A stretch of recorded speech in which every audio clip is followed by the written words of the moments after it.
Ladies and gentlemen, good day and welcome to Rico Auto Industries Limited Q4 and FY26 earnings conference call. As a reminder, all participant line will be in listen-only mode and there will be an opportunity for you to ask questions after the presentation concludes. Should you need assistance during the conference call, please signal an operator by pressing star then 0 on your touch-tone phone. Before we begin, this conference call may contain certain forward-looking statements about the company which are based on belief, opinion and expectations of the company as on date of this call. These statements are not the guarantee of future performance and involve risks and uncertainties that are difficult to predict. From the management we have with us today, Mr. Arvind Kapoor, Chairman, CEO and Managing Director, Mr. R.K. Miglani, Executive Director, Mr. Kaushalendra Verma, Executive Director, Mr. Naveen Sirath, Chief Financial Officer. I now hand the conference over to Mr. Kaushalendra Verma, Executive Director from Rico Auto Industries Limited. Thank you and over to you, sir. Thank you. Good evening, everyone, and thank you for joining us for the Rico Auto Industries Limited Q4 and FY26 earnings conference call.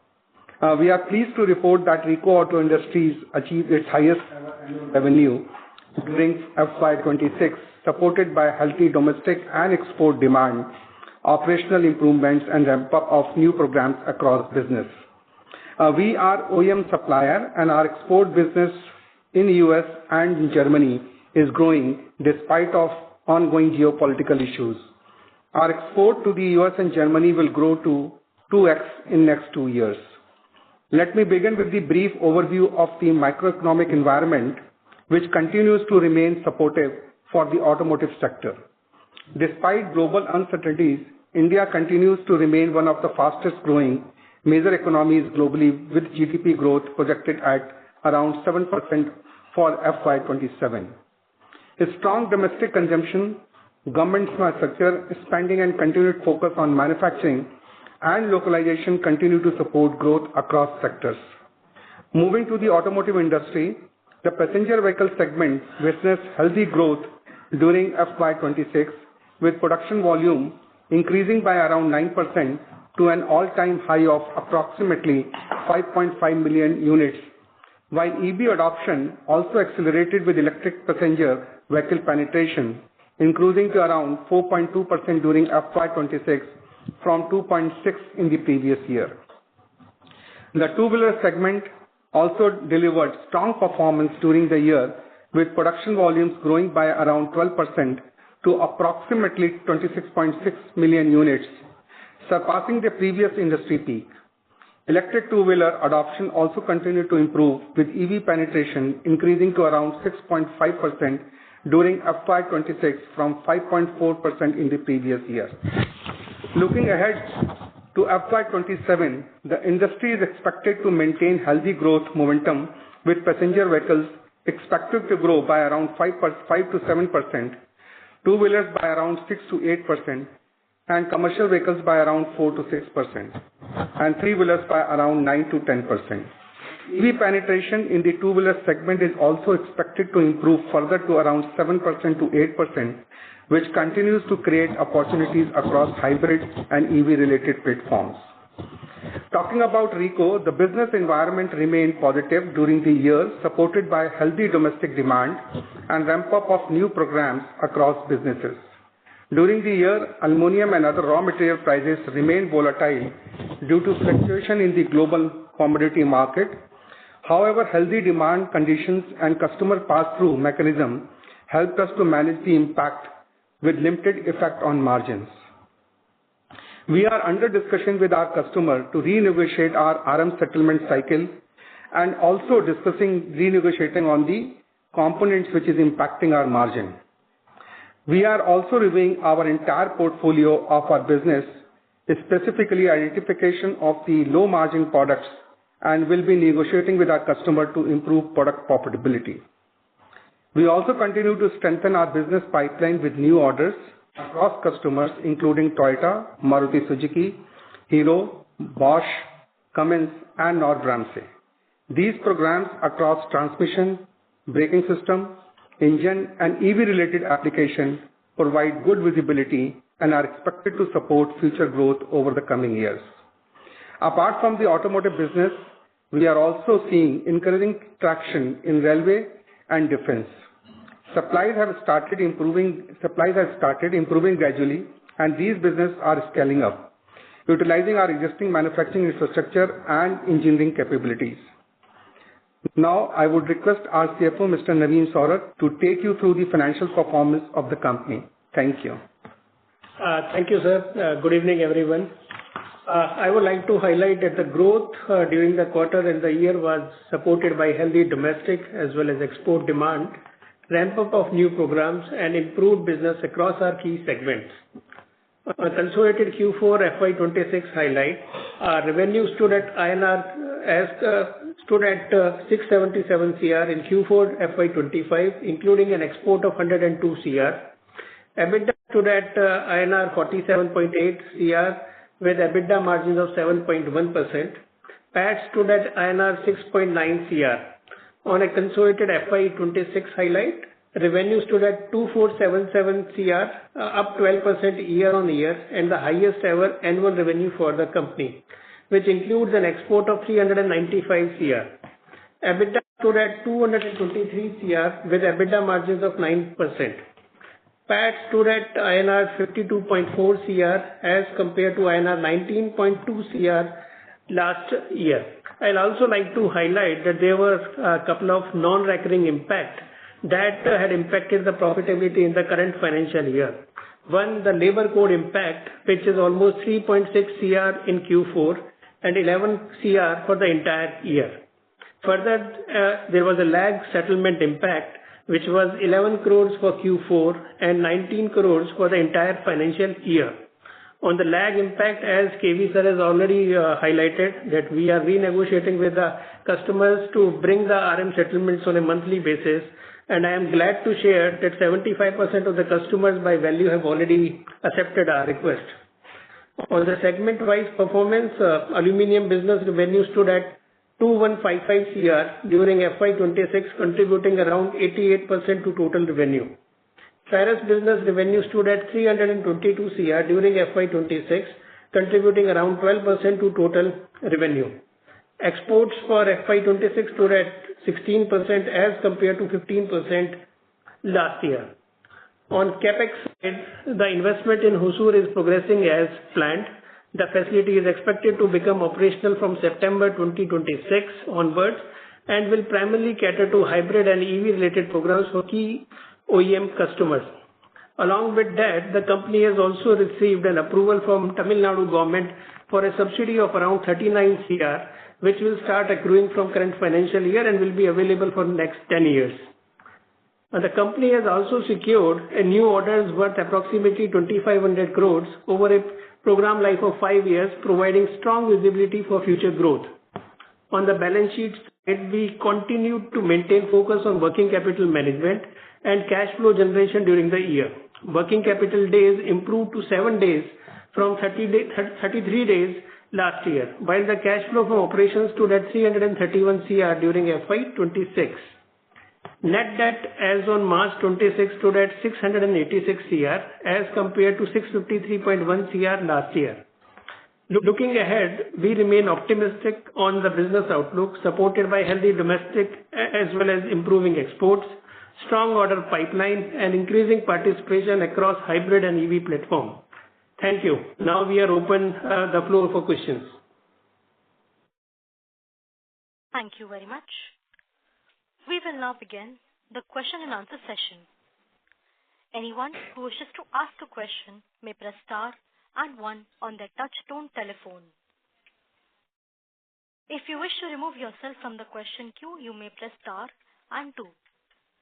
Participants are requested to use handset while asking a question. Ladies and gentlemen, we'll wait for a moment while the question queue assembles. A reminder to all participants, you may press star and 1 to ask questions. A reminder to all participants, you may press star and 1 to ask question. A reminder to all participants, you may press star and 1 to ask questions. Till the questions come in, we can just add a little here. The railway business is coming up fast, and RDSO has given us approval, and more components are also getting approved. And in fact, the first lot was dispatched just about 4-5 days back, and they should continue even further. And we are hoping to do pretty well as far as the railways are concerned. Even in the defense, we are pushing the defense, and besides whatever we are manufacturing, that's mainly the shooting ranges, we would also be adding more to the portfolio. This would be for this particular year. The exports would grow by almost about 15-20% this year. 32%. Oh, sorry, the exports will grow by 32% this year, and primarily to Germany and to USA. And the domestic market would also go up this year. Unless, of course, the global, the geopolitics which is happening, and that brings about some disaster, I think we are ready to reach the levels that we are talking of now. Thank you. The first question is from the line of Deepak Podar from Sapphire Capital. Please go ahead. Am I audible, sir? Yes, yes. Please go ahead. Okay, yeah. Thank you very much, sir, for this opportunity. So just first I wanted to understand, just something on the margin front. Fourth quarter we saw a sharp decline in our EBITDA margins and even gross margin. So what are the key factors that affected it, and how should one look at your growth and margins for FY27? So, Deepak, as I enumerated in my initial speech, that there were two non-recurring impacts which are there in our profitability. So, if you look at on a console level for Q4, the impact of labor code is almost 3.6 CR and a lag impact of 11.22 CR. So, if you include these and look at the EBITDA margin from 7.6% rises to 9.8%. For the Q4. Similarly, if you look at... Okay, can you just repeat this 3.6 crores impact was on labor code? In 3.6 is the labor code in Q4, and the lag settlement impact of raw material is 11 CR for Q4. On raw material. That is the lag settlement. There is some disturbance in the line. Yeah. I'm able to hear. Yeah. Okay, carry on. So if you include these non-recurring impact which is there in Q4, I guess the EBITDA which is currently appearing at 7.6% will rise to 9.8%. And similarly, if you look at the entire year, currently the EBITDA is hovering at around 9%, wherein the impact of labor code is 11 CR and the impact of lag settlement of raw material is around 19 CR. So if you exclude these one-time impacts, the margin increases from 9% to 10.25%. Okay. So for the entire year, this figure is 11 crores and 19 crores, right? That's correct. And so your adjusted margin is 10.25%. Yes, as against 9% last year. Mm-hmm. And how should one look at then FY27? So, see, currently what is happening, Deepak, there are a couple of renegotiations which are happening across customers. As KV sir mentioned, that we are reviewing our business, covering all the portfolio, looking at low margin products, and there will be renegotiation which will be happening around those products, as well as settlements of all other conversion costs, which has also seen an inflation other than the raw material, which in any case gets settled. So we expect that we should see an improvement in the overall margin levels as well, going beyond 10.25% that we have achieved last year, if we exclude the impact, one-time impact. Okay. So higher than 10.525% is what we would be looking at in FY27. Yes. If everything else remain as it. And how should one look at your revenue growth? So revenue, I guess we just concluding our budget, but if you look at, I guess, in the overall basis, we are expecting to cross 3,000 crores. Okay. And something on the order side? I mean, you mentioned 2,500 crores order, right, that you have got over 5 years, right? So this FY27, this new order will give us 500 crores incremental? This is basically the program which we have launched this year. The ramp up will happen for those programs. Plus, we are going to launch a couple of programs which will bridge this gap to 500 crores. So, and the investments for the current program which have been launched, the investment started actually last year and even the year before that, like getting the land, buildings, and all that. And but from this year onwards, we'll start seeing the revenues actually flowing in. And that's what this year, and it would peak next year. That's what, yeah. So there are almost about 40 launches which are taking place at the moment, and all new products, and you'll see the impact coming up in the coming quarters. Oh, actually, end of the third quarter to fourth quarter. Yeah. Understood. Okay, got it. And then just one last thing on, I mean, if the renegotiation which is happening across customers, if it just in case we do not get the required the increase or the escalation that we are looking for, does that mean that this 10.25% margin is what we would still be able to make, or we'll see some pressure there? So, because 10.25% is the situation as is. So, whatever further negotiations that we are able to do and conclude, the customer will be over and above this. Okay.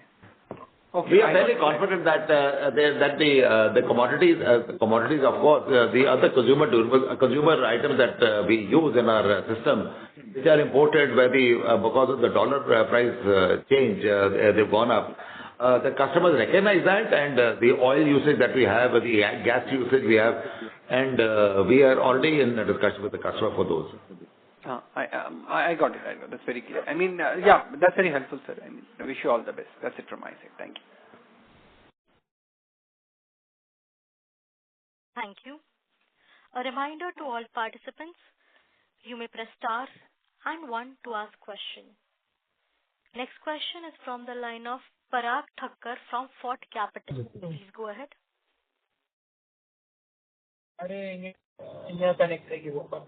Hello. Mr. Yes, sir. Yeah. Hello. Yes, we can hear you. Go ahead with your question. Yeah. Yes, sir. So basically, I just wanted to ask you that this 11 crore, when we are saying it is non-recurring, in Q4 and 19 crore for the full year, it is for the raw material prices which has gone up, which you are negotiating with the customer, right? And you said 75% of that is accepted. So what we have said is that, see, generally what is the practice is to have an prospective settlements which are happening with the customer on a quarterly basis predominantly. So since the raw material is increasing quarter on quarter, we are always doing a catching up job. Now we are renegotiating with the customer to cut down the settlements on a monthly basis, and for that 75% of the customer by value have already agreed to that fact. And the negotiation for the loss which has already happened is parallelly going on. Sir, so this 11 crore for the quarter and the 19 crore for the full year, it will be automatically increased in FY27, right? So there's one, whatever price which will move in a monthly basis, which will settle with the customer on a monthly basis. Second, the negotiation is for the loss which is already incurred for the Q4 as well as entire year. So that discussion is parallelly. So the monthly settlement is already agreed, whereas the recovery of the loss which was incurred last year is parallelly going on. So whatever amount that we are able to negotiate will directly flow to the bottom line. Correct. Understood. So, but what is the probability that whatever amount right now we are saying which we have lost in FY26, and so you are adjusting EBITDA margin accordingly, when you say that if you normalize it, then your EBITDA margin would have been, say 9.5% or whatever. So for the full year. So what is the probability that this 11 crore or for the quarter or 19 crore for the full year will 100% come in FY27 in your back number? Or so when we say that our EBITDA, if you remove the one-time impact, was actually 10.25%. So that 10.25% remains protected once we have agreed for monthly settlements. If we are able to negotiate on settlement of our last year losses, that will add on to the EBITDA margins that we are currently discussing. Okay. That is very clear. And sir, railway and defense, what is the revenue opportunity or addressable opportunity for us over the next 2 to 3 years? How should we look at railway and defense playing out for us? Railways, I think, is moving much faster than the defense because the clearances come at much easier and faster than the defense. But I think the defense requirements are more sensitive and they take a little longer for testing, etc. So does railway also they do a lot of testing, but we also do a lot of testing for them in our plants. And we are hoping that this year in the railways we should be crossing 100 crores as far as the railways are concerned. And that's what our internal target is, and we should be able to achieve that. Defense is a little slow, and we are targeting, we are trying to see how do we cross 50 crores this year, and next year, in the next 2 years, how do we double it further. Now, this is on the current systems that we are producing and supplying to the defense. But the railways, we are more aggressive, and those clearances are coming much faster.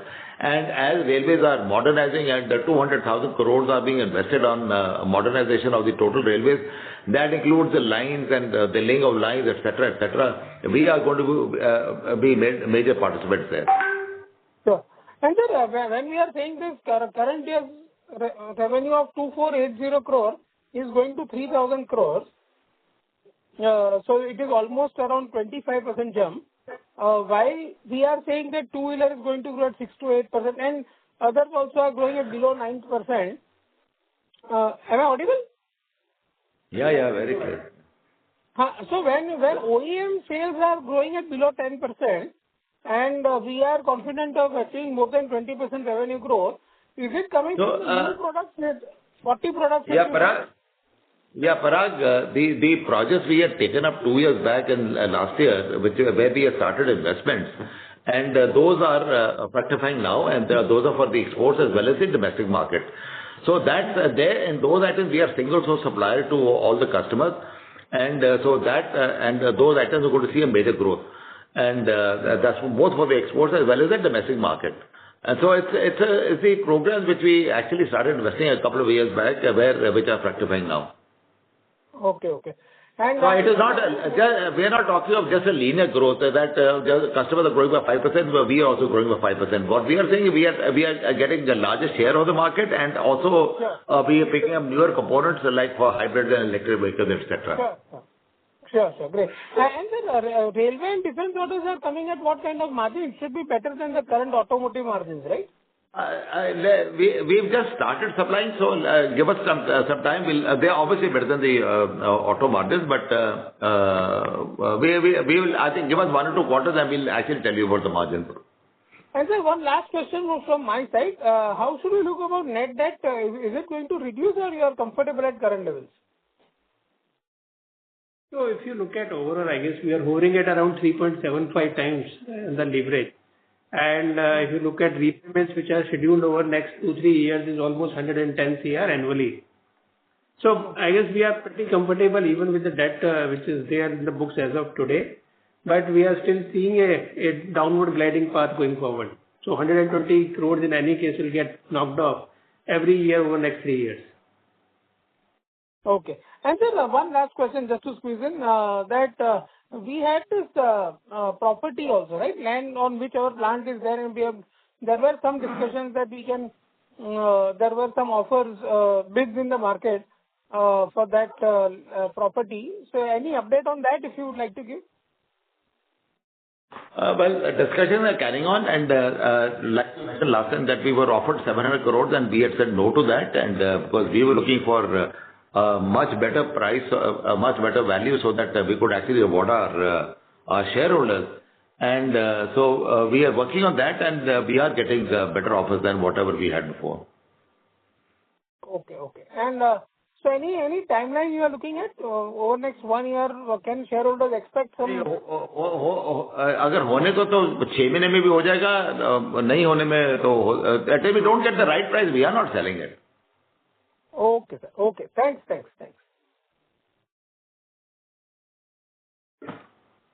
Thank you. A reminder to all participants, you may press star and one to ask question. Next question is from the line of Hiten Boricha from Sequent Investments. Please go ahead. Yeah. Good evening, sir. So my question is, you mentioned we are going to target 100 crores from railway and 50 crores from defense this year. So if you can share the number, what was the revenue from railway and defense in FY26? And so also, if you can throw some color and what kind of products or components we are selling to railway, you can share some thoughts on that. See, railways we had just started, and the revenue was just about 3 to 4 crores last year, but all the approvals have come. There are, I think, 7 or 8 different types of assemblies and components that we are working on, and we've got approvals for 3 or 4 of them already, and the balance we should get approved in about another 2 months' time. Their teams are visiting us regularly, and in that the requirement is huge with the growth that is happening. And once the approval comes, I think that approval should come within 10 or 15 days for the item which we have just, the samples which we have just dispatched. And once those start off, those are huge numbers. And in the defense, we are still struggling around 20 to 30 crores, and we want to cross 50 crores this year. Okay. And sir, what kind of products we are supplying to railway? Basically, these are bearing adapters, SG cast iron inserts, which goes into the track. Railway lines and the railway line, what do you call those? Track adjusters and distance blocks. There are many items. Okay. But sir, if I'm not wrong, I think basically where the investment is minimal, and we are using our current capacities which are available with us. Okay. But I think you in last con call you mentioned we are targeting something around 60-70 crores of revenue from railway and defense in FY26 itself. So I think because in the railways, even though we were ready with the productions, the approvals took a little longer time. Since now the approvals are there, so that's why the confidence that we should be around 100 C. Okay, so now the approvals are in place. Yeah. And it's a constant exercise. We have approval for about 5-6 different types of component assemblies, and further approvals, as we are submitting samples, we are getting more and more approvals. Understood. And so my second question is on the capacity. So what is the current capacity utilization as on Q4, sir? For both aluminum die casting and ferrous capacity? In the iron side, our capacity utilization is in the region of about, I think it was 65-70%. Yeah, 70% now. And in the aluminum side, it's also in about the same region. And of course, it could vary from the smaller capacity machines where the utilization is close to 95%, and the higher capacity machines, higher tonnage machines, we've been able to free capacities, and there we would be adding more components there. Okay, sir. I'll get back in the future. Thank you. This also includes the capacities that we've freed for the capacity that would be required for this year with the expansion that has taken place, and the requirement of both the iron as well as the aluminum components. Okay, yeah. Thank you. A reminder to all participants, you may press star and one to ask question. Next question is from the line of Deepak Podar from Sapphire Capital. Please go ahead. Hello, I'm audible. Yeah, Deepak. Yes, sir. Yeah, just one clarification. Now, because this was one-off and your fourth quarter adjusted margin was close to 9.5%, right? I mean, so from first quarter onwards also we'll see that trajectory, right? I mean, that 9.5-10% kind of margins, because this was one-off that we saw in fourth quarter. Yeah, we will, Deepak, as I said, that even the lag settlements are getting agreed with the customer. 75% have already agreed. So we should see the kind of margin going forward starting from Q1 itself. Okay. So from Q1 itself, we'll see 10% plus kind of a margin? I mean, would that be a fair assumption? Yeah, that's correct. Okay. Oh, that's it. Yeah. Thank you very much. Thank you. Thank you. A reminder to all participants, you may press star and 1 to ask question.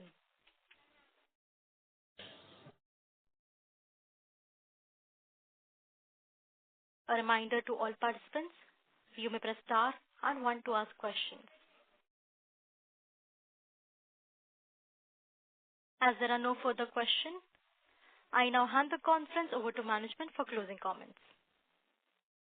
Okay. Thank you everyone for joining today's call. And as we committed that we remain focused for our business growth, and we are basically in a close coordination and discussion with our customer for the recoveries with respect to the RM and the lag impact. And we have already settled the monthly indexation, which will help to mitigate the lag impact going forward in the FY27. So one more thing I'd like to add here is that besides the railways and the defense, we have been making machine tools for a very long time, CNC machines, 14 axis, 16 axis, 5 axis, 8 axis machines. So earlier we would make them only for ourselves, but now since we had created capacity, we've also started selling them in the market. And we've just done a first sale very recently, and hopefully I will be able to give you as to what would be the total sales that we have this year, but by next quarter I think we'll be able to share with you some figures in that. 130 crores.